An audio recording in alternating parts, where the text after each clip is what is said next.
Our MC, Rob Gaylard, is ready for the presentations on the members' law. Thank you very much, ladies and gentlemen. Another wonderful race here at Flemington, and it all began in 1965 for Bart Cummings. It continues. To begin our presentation, Chairman of the VRC, Mr. Andrew Ramsden. Your Excellencies, the Governor-General and Lady Dean, His Excellency, the Honourable Sir James Gobbo, Governor of Victoria and Lady Gobbo, the Honourable Steve Bracks, Premier of Victoria and Mrs Bracks, the Right Honourable the Lord Mayor, Peter Costigan and Lady Mayoress, Susie Norton, the Honourable Rob Hulls, Minister for Racing, distinguished guests, ladies and gentlemen, you've just witnessed the last Foster's Cup of the 1900s, and what a race it was. All of the pre-Cup activity followed by an exciting win by Rogan Josh and the amazing Bart Cummings. Our race, the race that stops a nation, doesn't just belong to Melburnians or Victorians. It's embraced by all Australians, and I'm sure by viewers who've just witnessed our race around the world. This is the 15th year of sponsorship by the Foster's Brewing Group and Carlton United Breweries, and our record prize money of $3 million would not have been possible without their generous assistance. Foster's have helped us to internationalise the Melbourne Cup in the same way as they have their wonderful products. On that note, I am delighted to thank and welcome Mr. Ted Kunkel, President and Chief Executive Officer, Foster's Brewing Group. Thank you. Thank you, Andrew. Good afternoon, ladies and gentlemen, and congratulations to all our winners today. In this 15th year of our association with the Melbourne Cup, Foster's is immensely proud to see the calibre that this national icon race has now achieved. We like Australian icons. We've successfully bred one ourselves with the Foster's brand worldwide. And we are gratified to see how the Foster's Melbourne Cup has grown in global status since 1986. Today, this cup is recognised as one of the world's great races, not only in the estimation of international racing industry, but also spectators everywhere. Before handing over to the Governor-General, Sir William Dean AC, to present the Cup, let me congratulate the connections of Rogan Josh, Mrs Green and JP Miller, and all the connections to John Marshall and to Bart Cummings. At the same time, let's not forget everyone involved with the runners in today's race. Great performers make this race the very thrilling spectacle that it is, and not only for everybody here today, but for everybody watching around the world, and I congratulate you all on your efforts. Sir William Dean.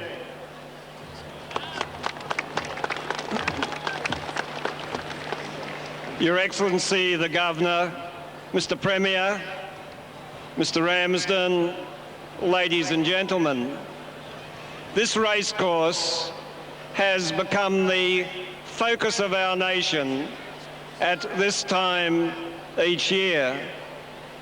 That being so, I want to send a message to the members of our nation's Defence Force at present serving in the United Nations mission in East Timor. I'm sure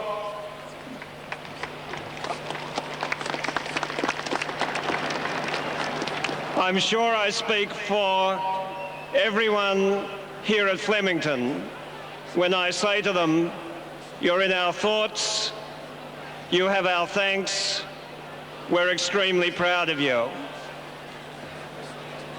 Having said that, can I come to more immediate things?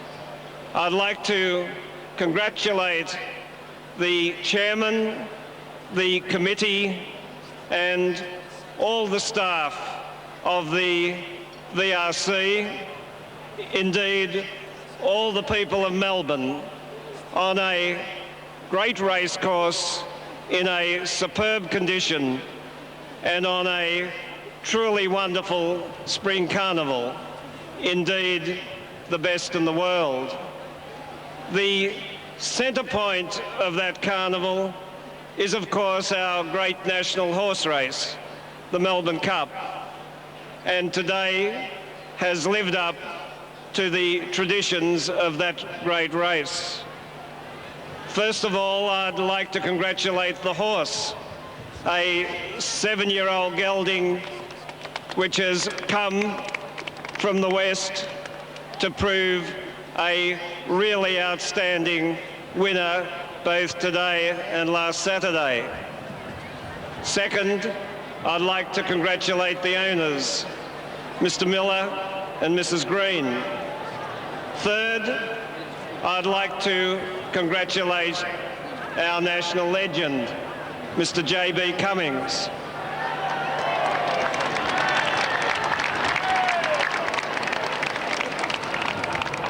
This makes it 11. He said to me a few minutes ago that we seem to have a habit of meeting here in November. That is so. Can I offer to him my warmest congratulations on an achievement which I don't think will be ever equalled in Australia's racing. Finally, I'd congratulate the jockey, Mr. John Marshall, and the strapper and all those responsible for looking after the horse. And now it gives me great pleasure to present first the Melbourne Cup to Mrs. Green on behalf of the owners, and then the Trainers' Trophy to Mr. Bart Cummings.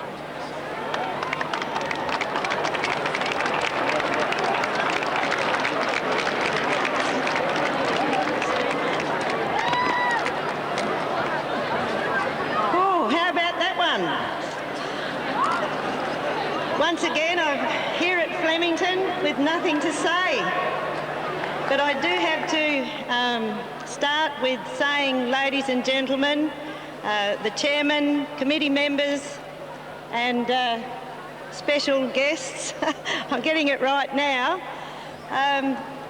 many, many thanks again to Bart, our wonderful, wonderful trainer, to Johnny the jockey. You did it right, John. Good one. I'd love to thank the boys out at Saintly Place. Gee, they've had a job putting up with me over the last few months. Thanks, Reg. I'd like to thank just everyone associated, but especially Foster's, for sponsoring this great race. Without good sponsors, racing can't happen. Having said all that, we have to say 24 wonderful horses lined up today, and 24 wonderful horses could have won this race. That it happened to be Rogan Josh and it happened to be us makes me absolutely Wendy in Wonderland. I can't believe it. I have to say especially to all you wonderful people at Casuarina Senior College, I sort of wish I was there today. I know that you would be as over the moon as I am. And to all the Perth supporters, thank you, thank you, thank you. Once again, if I've forgotten anyone, I'm sorry, but it's just the biggest buzz. And my son, John Paul, who came in from England, he says he's not going to say anything, but I know that he supports everything that I'm saying. God bless, and thanks, Bart.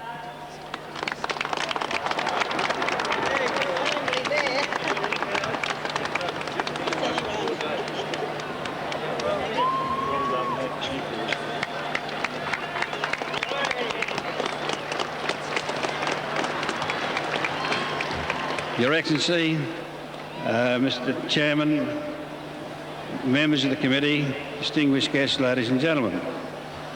My first association with this wonderful race was in 1950 when my father trained Comic Court. I was only a little boy then, and I was working for him as the strapper of this particular horse. and I thought he was terrific. Never dreaming that I'd win the race myself, but here we are 11 times, so God must be looking after us somehow. And during that period, I've met some wonderful people who've invested in the horses, and it's nice to think that they have won this race so many times, along with many other feature Group 1 races that we've been successful to achieve over those years. It's been a long time, and I've probably met some of the nicest people you'd ever meet in the world, and that's the sort of thing you meet in racing. Racing's the cleanest, best fun sport. Anything like it, there's nothing like it in the world, and I think this track here, Flemington, is probably the best track in the world, and this race certainly the best 2-mile race. I'd like to thank the sponsor for sponsoring the race, and Johnny Marshall, a very underrated top horseman, and he did a great job today. I'd like to thank also Mrs. Wendy Green and Mr. Miller for giving this horse to me to train. I saw it win the race, the Perth Cup on New Year's Day in Western Australia. Run second actually, and not believing that I'd finish up training it. Wendy Green's a school teacher in Darwin, and you believe she's the second time she's driven from Darwin all the way to Melbourne to see this horse win the last month. That's the sort of Australians we got owning horses in Australia, and she's one of the best. But good to see an Aussie win. Thank you. Thank you very much, Bart. Yeah, thank you indeed, Bart. And isn't he extraordinary? There's the view, and brilliant view that it is, from the Goodyear lightship of the scene you've just seen on the members down in the mounting yard. And there is our lightship. JB Cummings, 11 Melbourne Cups. It is just an amazing achievement. We'll take a break from the Cup of 99. Come back and join us for the final hour.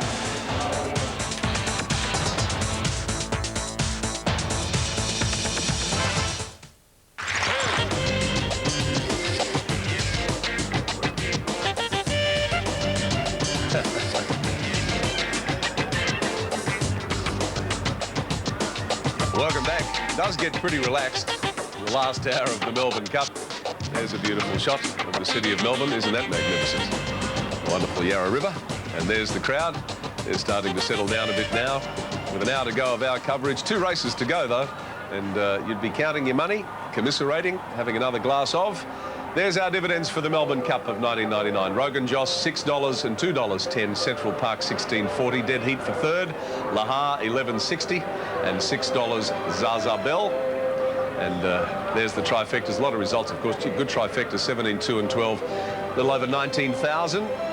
And 12,889, as my poor old host try and see. And the Quinilla, $308.50. Well, it was an instant packed race, and we're still trying to find out for you last place getter, and of course how Grant Cooksley is after coming off Able Master. We will get that information for you as soon as we possibly can. In fact, that might come from Peter Donegan when we come down to him. He'll find that out quicker than me. Would you like to see the Melbourne Cup again? It was a very dramatic one. Here's Danny Malecki one more time. Up, set for the Foster's Melbourne Cup 1999. Racing. Sky Heights jumped away well down on the inside. Yavana's Pace jumped away fairly. Further out on the track, Rogan Josh began nicely, and so too did Brew. Second coming, Zaza Bell. The message going forward in the early part of the race, and they were followed by Central Park. He's right off the track. Tie the knots about middle of the field, and Zambuan is going up towards the leaders with Lahar as they race onto the course proper. 2,800 metres to go, and the Warrior's going to work across in front. The Warrior leads now from Rogan Josh out wide. Central Park is handy, and then the message. Next is Zambuan, then Zaza Bell. Tie the knots up, racing about 7th or 8th on the outside of second coming. Then came the Hind on the rails. Wide out was Yavana's Pace around Arena. Then Lahar, travel mate on the fence. Sky Heights is worse than midfield from Able Master. Brew Arena's out 4 wide. Then Streak Rebor. Skybo next, and Marat Poor as they chop and change with a slackening of the speed beyond midfield. Figureheads wide, leaving the straight. Labille had to go back from her wide draw. And then Lady Elsie and Bohemoth down on the inside as they leave the straight. He would be about 18 lengths off the lead. Central Park goes to the lead now for Frankie Dettori and leads by a length and a half on Rogan Josh. Over on the inside third is the Warrior, a length and a half to the Message. Zabwan fifth on the inside, 2 lengths to Zazabel. Then the Hind beautifully placed on the inside of Second Coming. Out wide was Tie the Knot, now around Lahar and Travel Mates on the rails. Then Yavana's Pace outside Sky Heights, who's one off the fence. Next is Rabor. Then Able Master, Arena 3 deep from Marit Paw Brew, Skybow Streak, Bohemoth figurehead. Labiel second last and Lady Elsie at the tail end of the field and must be 15 to 18 lengths off the lead. They're at the halfway mark, 1600 to go. And Central Park leads by a length now. The Message into second spot. The Warrior third, a length back to Rogan Josh fourth. 2 lengths Zabwan is fifth, another length away Zazabel. Then the Hind on the rails are half away, then a Second Coming. Travel Mate next from the grey Lahar. Then came Sky Heights on the inside of Tie the Knot. A length away Yavana's Pace midfield from Arena. Then came Rabor. Able Master Marit Paw Brew next, and then Bohemoth. Back on the rails was Skybow, and towards the tail end we have Labiel, and at the rear of the field is Lady Elsie as they work to the back. They've got 1,000 metres left to go in the Foster's Melbourne Cup, and Central Park is the leader. The Message is second, the Warrior third, Rogan Josh was fourth, then Zazabel, Zabwan the inside, the Hind in the centre. Another length away, Second Coming from Travel Mate. Tie the Knot's about 5 lengths off the lead. Next is Lahar, Sky Heights on the rails. Around them wide was Rabor, and they were followed by Yavana's Pace. Marit Paw making a dash around the outside was Brew, and also figurehead wide. Well back was Arena coming to the turn from Bohemoth, and then came well back was Lady Elsie to the bend. Skybow, Yavana's Pace. There's one that's lost the rider there coming to the home bend. Could well have been it. Yavana's Pace as they turn for home. Labiel's back last at Central Park in front. Zazabel going up on the outside. The Warrior on the rails, and Travel Mate getting a run through. Central Park's in front of Rogan Josh. Travel Mate getting a run. The Hind trying to come through. Rogan Josh going up to Central Park. Down on the inside, the Warrior, Zazabel, then Lahar and Second Coming. Central Park, Rogan Josh. Down on the inside was the Warrior. It's Central Park and Rogan Josh. Rogan Josh the outside. Bart's got his 11th cup. Rogan Josh has won the cup. John Marshall and Bart Cummings have beaten Central Park. Good go for third with Zazabel. Travel Mate, the Warrior. Yes, the finish of the race pretty similar to the finish of the McKinnon, and after the McKinnon he was back to win a lot of money and has won the race for the 11th time for JB Cummings. Rogan Josh. Now I can tell you, and I'm very happy to tell you, that Grant Cooksley has a mild concussion. He's been taken off to hospital, but he is okay, and that's some of the best news of the day. Officially last in the Melbourne Cup for your sweeps was Rabor. Rabor officially last, and there's a VB being raised to something or somebody. Hell of a lot of that goes on today. Now, our international viewers, well, only some of you leave us now. To you, we hope you've enjoyed the Melbourne Cup of '99. The rest of you, from Moreton Base to Kathmandu, come back after this and we'll take you through the final hour.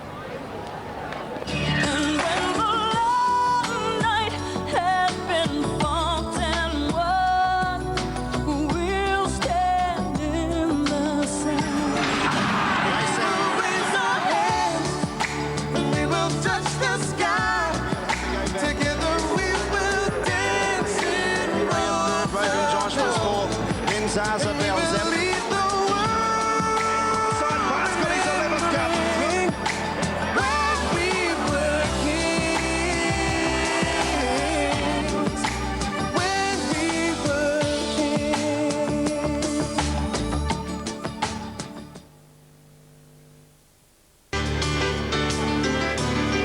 Welcome back to the carnival. With the aroma of the roses goes the aroma of success for JB. One more time, time number 11. Colour, excitement, passion. This is just such a great day in sport. Such a great day. All right, quick sticks. They're behind the gates for the 9th. Peter Donegan, have you come off the cloud yet? Well, I have, Tim, and I think a few other people have too, because there's no other way of painting this. That is the roughest Melbourne Cup for decades. And if Des Gleason's wife is watching, I don't think I'll be cooking him dinner tonight, because I think he'll be burning the midnight oil here at Flemington. Stephen Baster rode Labiel. Your first Melbourne Cup, it's one you won't forget in a hurry. Yeah, Peter, it's pretty rough. Unfortunately, I got back in behind them, and I probably only 2 lengths off Sky Heights after we'd gone a furlong, and unfortunately I got shuffled back a fair bit, and we got pushed back to second last. She's only a lightly framed little thing too, so if there was any trouble in the race, it was going to be hard for her to overcome it. Yeah, she's only a little filly. She's done a great job to make it this far, and unfortunately she's not big enough and strong enough, and she's just got shuffled right back and just made it too hard for her. Is it a frightening experience when you get out there? Not really. I mean, we're pretty used to it, but it was pretty rough today, and unfortunately there was quite a bit of interference. Well, here we go. This is shortly after the start, as you can see. Now, you can see Sky Heights in the blue and gold checks. Now, watch him here. Crash, bang. He was lucky to stay on his feet there. And look at all the subsequent interference that's been caused. Whereabouts are you, Stevie, at the moment? I'm just back behind Sky Heights on the outside of him in the green cap. And there are a couple of other bits of interference here. Lady Elsie copped a really bad check. You just saw the backwash of that. Figurehead was also in trouble. Tie the Knot was out 3 deep for the entire trip. Abel Master, of course, lost Grant Cooksley over by the half mile, the 800 metres. And you just missed that? Yeah, I just missed that, actually. Grant fell in front of me, and Jace Patton just nicked up on the inside of him, and I just had to ease a little bit and come to the inside to avoid him, unfortunately. I doubt that you quite enjoyed the experience for the 3.5 minutes of the Melbourne Cup, but what was the build-up to the race like? The build-up's fantastic. The atmosphere is unbelievable. I mean, the amount of people here at Flemington today is just fantastic. So, unfortunately, the race was a little bit rough, but the atmosphere is fantastic. That's your first one, mate. You'll have many more. Thanks for joining us. Thanks very much, Peter. Stephen Baster, who rode Leigh Beale in that Roughhouse Melbourne Cup. Well, they're at the gates. We'll have a look at some of the horses out behind the gates, and they're filling them now. Roy Higgins' numbers, I can tell you, are 7, 3, 2 and 4. 7, 3, 2 and 4. Jen, as the last couple move in, give us your trifecta. Yes, I like number 11, Radiant Sword here. Damien Oliver's back on board. Absolutely bolted in at Cranbourne, and then a good run after that as well. Number 3, Bush Outlaw for second, and number 4, Lambada Boy. Now, just repeating for those of you with sweeps, Rebor was the last horse across the line, and as Tim has already mentioned, Grant Cooksley has mild concussion and has been taken to Epworth Hospital. But looking at the vision, Dan Malicki and Gary Willits, it could have been a hell of a lot worse. Oh, definitely, Peter, and I want a Tats Lotto ticket with Jimmy Cassidy, because how he stayed back and got back in the saddle, I don't know. But, gee, it was a great one, but all I want to know is the Central Park went so good, how would Cape Tara go, Dan? Well, they said he would have won easily, but we'll never know. Now they're all locked away. The pivot's a perfect sprint. Away they go. Now Bush Outlaws missed the start a couple of lengths here towards the outside. The favourites missed it about 3 lengths. It went up in the air at the start. Now, one of the first to jump away, Life of Riley, is going to lead from Our Star of Gold, Lucky Rate, Stanridge Bay. Valley Warriors Handy, and then Arabian Magic, which is the grey almost towards the centre of the track. Handy was Zola. In behind that leading division, we have Lambada Boy. Bush Outlaws making up some ground, but he's back last, and he usually leads, so it's going to make it tough for him now as they run up towards the 600 metres. Life of Riley in front of Our Star of Gold, Valley Warrior.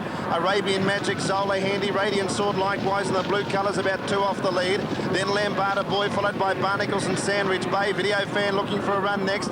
Zola giving ground from Lucky Raid, and then Beige Hunk. Well back was Bush Outlaw trying to thread through, and then Strike Force and Gallopini. Down to the 300 metres, Life of Riley's in front. Bush Outlaw still coming. Valley Warrior, Gallopini running on. Radiant Sword, Sandridge Bay getting through. Bush Outlaw went up to hit the lead. Gallopini's after it. Then Radiant Sword, Bush Outlaw in front. Gallopini cutting it down. Bush Outlaw, Gallopini's lunging late on the inside. Gallopini won it. Gallopini a nose to Bush Outlaw. Something licked the second horse. It was a certainty beaten.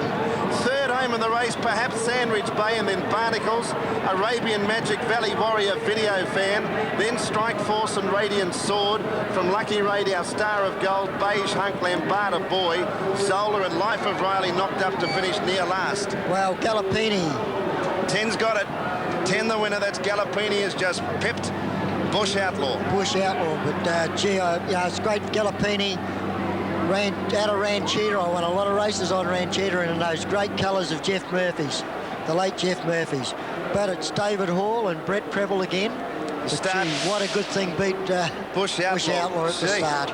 That's as good a thing beat I've seen for a long time, Gary. But this was a good run of Gallopini. He's back a long way, and he's in the middle of the track here, Dan, and it's hard to sort of make ground there.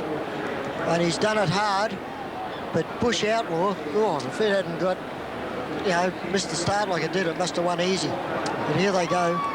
David Hall and Brett Preble again. Well, the dream continues for David. Reserve a spot for him there. He can stand there every race, I think, Pete. Yeah, we should just save the time and just stand here all the time, and I'll just talk to you after the race, the way things are going. We've had a buy in between, Pete. He's a good horse, this fella, but he was pretty green in his last preparation. Look, he showed an enormous amount of promise and last time in, and we took him to Adelaide thinking that he might measure up to the Derby, and he pulled up pretty crooked. He finished, tailed off or pulled up in his last run there, and he was pulled up pretty sick. He had a pretty bad virus, so he went straight to the paddock, and we're actually hoping to be ready a little bit earlier in the spring, Peter, but he actually got tangled up in a fence, so he's had his fair share of problems, but it's all been worth it to see him win like that today. Second horse was a terrific effort, no doubt, but taking nothing away from your bloke because he had to go at right angles to get through. Peter, yeah, from what I could see, the second horse missed the start and got a run through, whereas we were back last also and couldn't get through. We had to sort of take a left-hand turn, being on the outside fence, of course, and for him to finish off like he did over that sort of distance, pretty impressive sort of win. I think last preparation he used to race with his head way up in the air, didn't he? That's right. I mean, if you have a good look at him, Peter, he's an absolute giraffe, so I don't think he's ever going to be any different. Just the way the horse is built, he's always going to race with a fairly high sort of an action. 3 on Cup Day, not bad. Very happy man. See you in the champagne bar. Okay. David Hall, here's Brett Preble with Johnny Letts. And we were just saying, Pete, down here, it's a treble for Preble. Beautiful, isn't it? It rhymes and it's beautiful. It's a great day. Brett was saying he's very impressed with this horse, Pete. He said he's a Villiers horse. He was back 4 lengths last early, weaved his way through the field, and put him away quickly. He did, that Bush Outlaw, he's won his last 2. He's a very good horse. And this bloke grabbed him and toyed with him out to finish. Brett, I think you might be the jockey to follow over the carnival. Well, let's hope so. Well, you got 3 today. Who knows, Thursday and Saturday. Yeah, we've got a lot to go. You got a lot to go. Good luck, Brett. Thanks. Brett Preble, who's in great form, as to his trainer David Hall, and the start was all important in this race because Bush Outlaw just stood there. It's towards the right of the screen. There it is, in there. Now watch Bush Outlaw. He just dwells at the start. When the gates fly open, the rest of them appear. Where's Bush Outlaw? Well, looked like he knuckled badly at the start there, and he might have almost come out on his nose. And for him to do that, look at the start he's given them there. And he was getting up on their heels too, Jen, when they came to the course proper with about 600 to go. He was up on their heels, so it's been a very good run. But let's not take anything away from the winner, Gallopini, who has recorded the time of 1:08.9 in race 9. We've got 1 to go on Melbourne Cup Day. But first, we'll have the correct weight signal and the dividends on race 9, the Pivx Superfect Sprint. Hope you're backing the winner at home, wherever you're watching around the world.